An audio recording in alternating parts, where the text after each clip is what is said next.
I've been trying to think about a lot of different directions of where I wanted to go with this talk. I'm very obsessed with the word context. It's my single favorite word in the world. I think people pay way too much attention to content, which is massively important, and I think a lot of us have heard content is king and all those kind of things, but I really do believe that context is the single most important word in the world we live in now, because there's so much noise, and understanding the room or the platform or the nuances of the event or anything in life is massively important. So the context of this talk is super important to me, because a lot of you are in a different chapter of your lives than, let's say, a lot of the audiences that I normally talk to. So I'm going to take a little bit of a different turn with this talk today. How do I start with this? So I suck shit at 99.9% of the things in the world. And that's like a fun thing to giggle at, but it's actually shockingly true.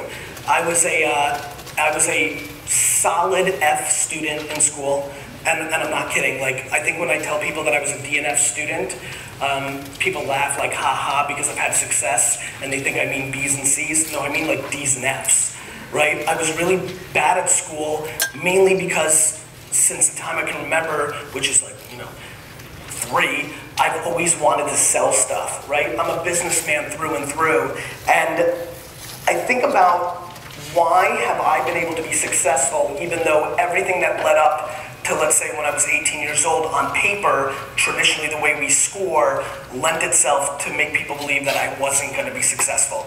And then I started thinking about the world we live in, and then I started thinking about, wow, I'm living a 1% life. I'm financially ridiculously secure. I'm right now focused on buying the New York Jets, right? So clearly I'm trying to become a billionaire. I've got all these great things, and why am I sitting back there and willing to give up everything that I've achieved over the last 20 years, call it, to trade places with any one of the people in this room? And I was thinking about, why is that? And why is that really true? And I'm not kind of like giving you like bullshit, like, oh, I wish I was you. Like, I really mean it. And the reason is because what I've realized was, holy crap, we live in the most ridiculous era of all time. This is what I mean. The cost, the infrastructural cost to do what you want to do for your life has collapsed over the last 10 years. There's this thing, I don't know if you guys heard about it, you may want to write this down. There's this thing called the internet, right? And it's something that wasn't important or really at scale when I was your age only 15 years ago, right? And, really the internet took off in the US when Windows 95 came out. And so it's really only been about 17 years that the internet has been a consumer-facing product, and only really over the last 5 to 10 at scale. And what the internet has done, not Facebook or Twitter or Tumblr or Pinterest or Instagram or Snapchat, what the internet itself has done is created a scenario where there's really little to no reason, unless you sit through all of today, and I'm gonna apologize because I might ruin the whole day here right now, so pay attention to where I'm going with this.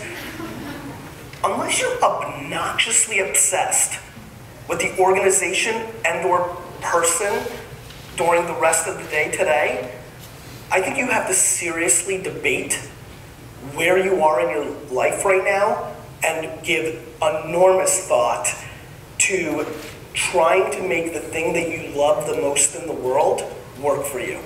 Meaning, there is never, like, as much as I'd love to right now, like, room up with like 4 of my buddies and sleep on the floor and eat fucking chicken nuggets 24 hours a day, it's just not that practical. Meanwhile, it's ridiculously practical for you, right? Now, a lot of you have been brought up in a way to be practical. A lot of you have been brought up in a way to have security and do the thing that you're supposed to do, and have had a lot of mentors, parents, teachers, tell you about the way it's going to be or should be. But I highly, massively, the single reason I woke up today and have not and don't do weekend events, because that's my family time, and woke up this morning and got here today, was to tell you one thing, which is I recommend it very seriously that you go home and think about the fact that you should probably allocate the next 3 to 4 years of your life to try to execute on the thing that you want to do for the fucking rest of your life. And the reason that is because you can just afford it. The reason it is you can just afford starting at 0 at 26 and 27. You just can. Now, you might not be scrappy enough. Like, you might want shit. Like, you might want a fucking purse, right? Like, you might, right? Like, and that's cool. Like, and if that's what you like, and if that's what you need, then go get a fucking job, right? Like, I get that. But if you really want to do, like, the thing that drives you, that's when you get into the zone of, like, cool, I don't need to live in the best place. Cool, I'll commute from a little further away. Cool, I'll team up with 4 or 5 people and sleep on a couch. And I think that that, to me, is the part that's most interesting. The reason I'm willing to trade is because I know how awesome it feels to do what you love. It's what I've been able to do my whole life. And for me, that is something that there's absolutely no price on. And more importantly, the ability to go practical in 2 or 3 or 4 years is so easy. And so recently something weird happened. I'm doing this thing where I'm doing an interview every day this whole year, 365 interviews every day with people that have been fans of my work. So mainly really small blogs. Like, my PR people and all my managers and handlers are really pissed at me because they're like, why are you spending 15 minutes doing these blogs that have 6 readers, you know, every single day, and you're passing on the stuff that we're giving you to be on CNN or the New York Times? And the answer is because there's 2 very different things you can do. Meaning, at South by Southwest this year, instead of giving a keynote to 4,000 people like I normally have, I set up a kissing booth style thing that was a Q&A booth, and I stood in a booth for 5 hours and I answered every person's question one by one, and it took me 15 minutes per person, so I only got to like 200 people, but those 200 people I had a much deeper connection with, right? And so it all talks about, like, you know, quality versus quantity, right? Do you want to go wide or do you want to go deep? And I've been thinking a lot more about that. And I think that what ended up happening was I wanted to go deeper with my community. I wanted to give back to people that were fans of me. And so if they could leverage my name to build up their blog, that's why I'm doing it. Not because I want something for myself. I'm going to get mine. I always get mine, right? This was about me kind of giving back a little bit. And so that's why I'm doing it. And I did this interview, and in it, I kind of went on this rant that I'm giving you right now. And I said something, and I've never said it before because I'm complete improv. I have no fucking idea what I'm about to say for the next 10 minutes, for example. And I said something that really kind of stuck, and then the guy kind of made a poster out of it, or a piece of micro content, and put it out there, and it's gone quite viral. And in it I said, I actually don't care about your next 10 years, I care about your last 10 years. So let me tell you something really fucking weird about me. I'm obsessed with very old people. Like, when I travel, which is almost all the time, I often will, like, literally, in an airport, roll up on some poor, like, 80-year-old couple and sit down and start bothering them. Right? And the reason I do that often is I found something quite interesting. It's really fascinating when you talk to a 70, 80, 90-year-old person, right? It's really fascinating because you start realizing what they're focused on. And I have never heard a 90-year-old person ever say they wish they made more money. Never. Ever. 0. And the things you hear are always very similar, which is they wish they, like, one guy caught me off guard, really, like, conservative looking dude. We started talking a little bit. He looked me in the face and goes, I wish I didn't work at that fucking factory for 50 years. And I started laughing, but it really hit home. And then a lot of people also talk about how much they wish they spent more time with their family. And so you start realizing, like, if these people played the game, then why are we not listening to them? Listen, guys, the second you breathe your first breath, you won.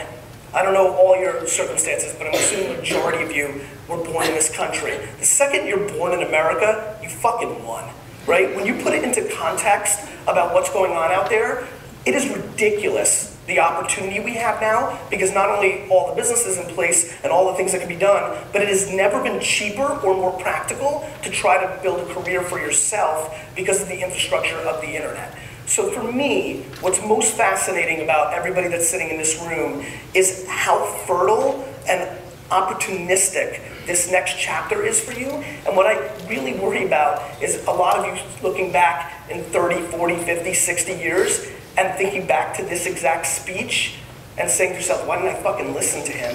Because what you have right now in timing and circumstance is this ridiculous 50-month window to not be practical. 50-month window to not do it the way you thought you were always going to do it. 50-month window that if you go for it as much as you possibly go for it, that if you decide you gave it a good shot and you felt good about it, that if you started then becoming practical, you'd be far less behind than you think. See, that's the dirty little secret, right? The payoff, or the thing that really scares you about, well, let me try to start my own blog or my own business or my own thing with my friends, is that you think that, well, if it doesn't work, I don't want to be 27 and have given up those 4 years. The reality is if you're good, if you've got chops, if you've got any skills, it's not going to matter. Because in 12 months, after you prove yourself within whatever organization you go in and be practical, you'll be exactly where you're supposed to be. And so that is the dirty little secret. The dirty little secret is that you're going to have a full day of people here PRing what they do and PRing where they work, hopefully to acquire the great young talent that's in the room. And the only reason I think people should work for me, very honestly, and VaynerMedia, is because of what I'm willing to do for them individually within or outside my organization once they come in. Because what I realized a couple years ago is everything else is a commodity. Everything else is a commodity. Having a couple of years on your resume from some fucking agency or media company is a fucking commodity.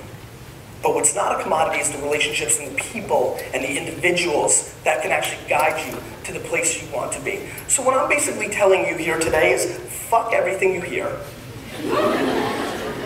Give serious thought to like, what is it if you really could do what you wanted to do? What would you do?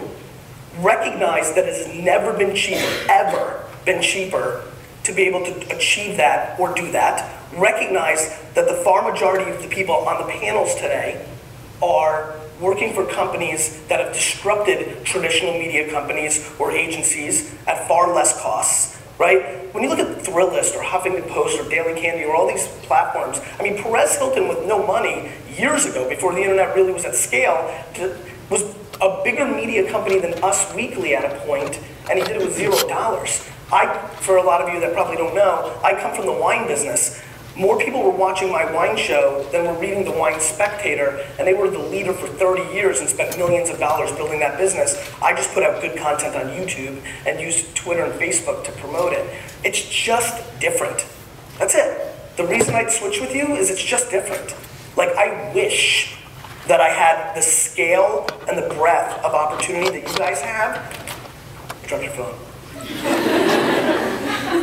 I wish that I had the real opportunity that you guys do. You just do. I mean, I think it's very cliche, and I'm sure you hear it, and I don't want some like old dude telling you like that's what it is, but it's what it is. And so that's what I'm kind of fascinated by, which is I'm far more interested in like, what do you love more than life? Like, what would you truly do if you hit fucking lotto and could like do whatever you want and just did it every day? Like, what is that? And I highly, with all my heart and soul, recommend taking a very serious thought about taking that at bat and trying to do that for the next couple of years. And the only reason not to is if somebody captivates you today with their organization or who they are individually. That's it. It's really that quite simple. I'd far rather do Q&A right now with you guys and answer questions than talk about anything else, because really, fundamentally, I don't think anything else is that important. Right? There's plenty of things going on, social media is fucking rad, there's a ton of stuff going on, but the true, real, fundamental thing that you need to think about is that. Because when I did write Crush It, which was 2008, it was harder, not easier. It was harder 4 years ago to do what I wrote about in that book, and that's what I'm talking to you about right now, which is if you have expertise or passion around a subject matter, like, there was no fucking way to make money 15 years ago about loving Milli fucking Vanilli, right? But some dude this year is gonna make $100,000 a year for fucking loving Trinidad James and 2 Chainz. It's just gonna happen. And that's a real thing.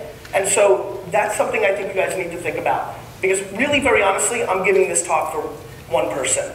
Some one person in this room. I actually, at some level, am only giving this talk to one person in this room. I know that. I know that very few people here are going to actually take that at bat. I do. Because I understand all the scary reasons, and one talk's not going to change 20 years of structure and thought process and what has been sold to you the whole way through. However, I'm praying one person listens because I'm being selfish. I'm looking forward to, in 4 years, to get that email that says thank you, and I was in the crowd and I listened to you and I make $100,000 a year talking about Trinidad James.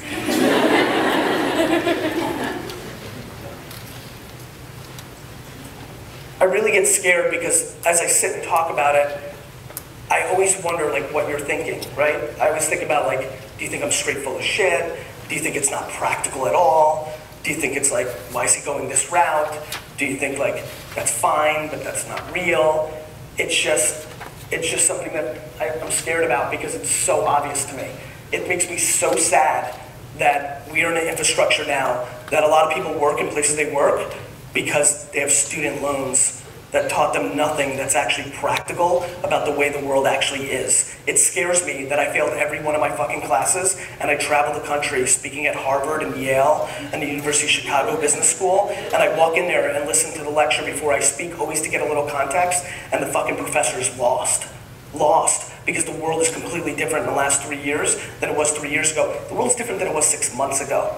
I spend 24 hours a day and I have pure talent for what consumers want and how to sell shit. I spend 24 hours a day paying attention, and it's different than it was 6 months ago. So how the fuck is some book gonna teach people? And so I think about that all the time. I think about how broken the system really is. I think about why was I an F student? Because I promise you, if there was a business school for K through 12, right? Here's my thing, right? If you would have taught me why New Coke failed in 1984 in 5th grade, I would have got an A. Instead, you wanted to teach me how many fucking rings were around Saturn, and I didn't give a fuck about that, right?